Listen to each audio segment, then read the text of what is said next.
ضبط نفس۔ آپ برسوں تک ترش یا میٹھی چیزیں نہیں کھاتے تھے اور رات کو روکھی روٹی خرید کر افطار کر لیا کرتے تھے۔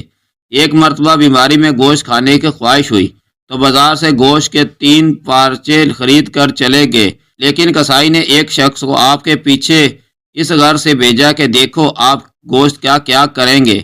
آپ نے کچھ دور چل کر گوشت کو سونگھ کر فرمایا کہ اے نفس، سونگھنے سے زیادہ تیرا حصہ نہیں۔ یہ کہہ کر وہ گوشت ایک فقیر کو دے دیا اور پھر فرمایا کہ اے نفس، میں تجھے کسی دشمنی کی وجہ سے اذیت نہیں دیتا، بلکہ تجھ کو صبر کا مرتبہ حاصل کرانے کے لیے ایسا کرتا ہوں تاکہ اس کے بدلے تجھے لازوال نعمت حاصل ہو۔ اور پھر فرمایا یہ مثل میرے فہم سے بالا تر ہے کہ جو شخص 40 دن گوشت نہیں کھاتا اور اس کی عقل کمزور ہو جاتی ہے، جب کہ میں نے 20 سال سے گوشت نہیں چکھا اور میری عقل میں کوئی کوتاہی نہیں ہوئی بلکہ کچھ زیادتی ہی نظر آتی ہے۔ یہ واقعہ اس شخص نے پورے کا پورا کسائی سے آ کر بیان کر دیا جس نے آپ کے پیچھے ایک آدمی کو لگایا تھا۔ آپ نے بصرہ میں 40 سال تک قیام کے باوجود ایک بھی کھجور نہیں کھائی اور لوگوں سے فرمایا کہ میں نے کبھی کھجور نہیں کھائی اور نہ کھانے سے نہ تو میرا پیٹ کم ہوا اور نہ ہی تمہارا پیٹ بڑھ گیا، لیکن 40 سال بعد ایک مرتبہ کھجور کھانے کی خواہش ہوئی تو فرمایا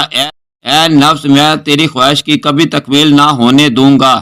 اور جب خواب میں آپ کو کھجور کھانے کا اشارہ ملا اور فرمایا کہ نفس پر سے پابندی ختم کر دے، تو آپ نے بیداری کے بعد نفس سے خطاب کرتے ہوئے فرمایا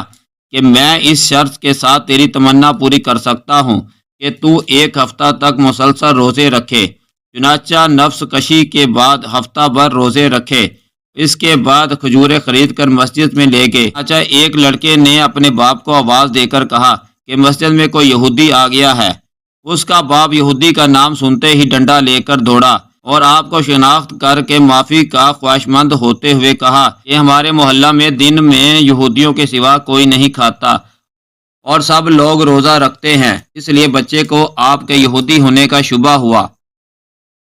آپ اس کی خطا معاف فرما دیں۔ یہ سنتے ہی آپ نے جوش میں آ کر فرمایا، پھر اللہ تعالیٰ سے عرض کیا کہ بغیر کھجور کھائے ہوئے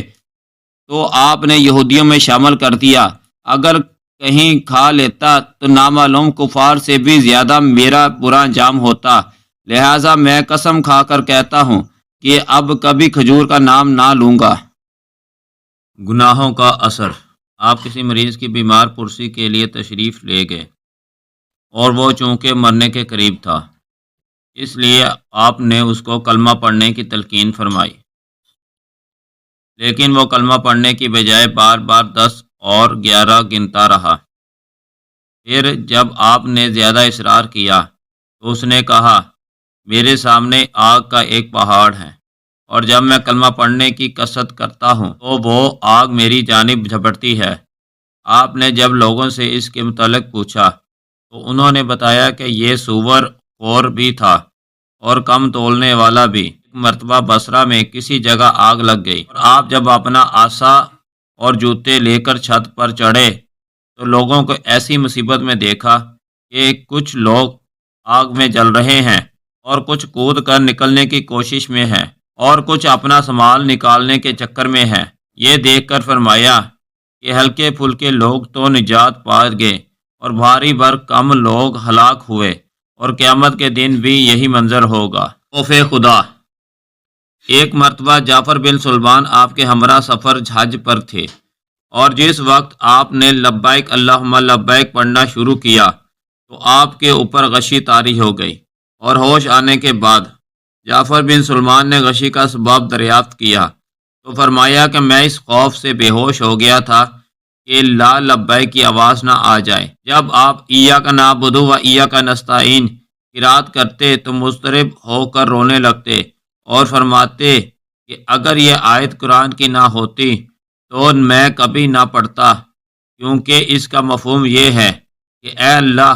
میں تیری عبادت کرتا ہوں اور تجھ سے ہی مدد مانگتا ہوں، حالانکہ ہم نفس کے ایسے پجاری ہیں کہ خدا کو چھوڑ کر دوسروں سے انات کے طالب ہوتے ہیں۔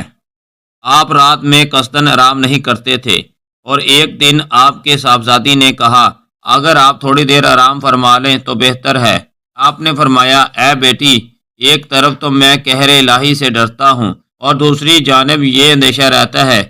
کہ دولت سعادت کہیں مجھے سوتا دیکھ کر واپس نہ ہو جائے۔ لوگوں نے جب اس جملہ کا مفہوم پوچھا تو فرمایا کہ میں نعمت تو اللہ تعالیٰ کی کھاتا ہوں اور اطاعت شیطان کی کرتا ہوں۔ پھر فرمایا کہ اگر مسجد کے دروازے پر کوئی یہ صدا لگائے کہ سب لوگوں میں بدترین کون ہے تو اسے مجھ سے بدتر کوئی نہ ملے گا۔ حضرت عبداللہ نے یہ سن کر فرمایا کہ مالک بن دینار کی عظمت کا اندازہ ان کے صرف اسی قول سے لگایا جا سکتا ہے۔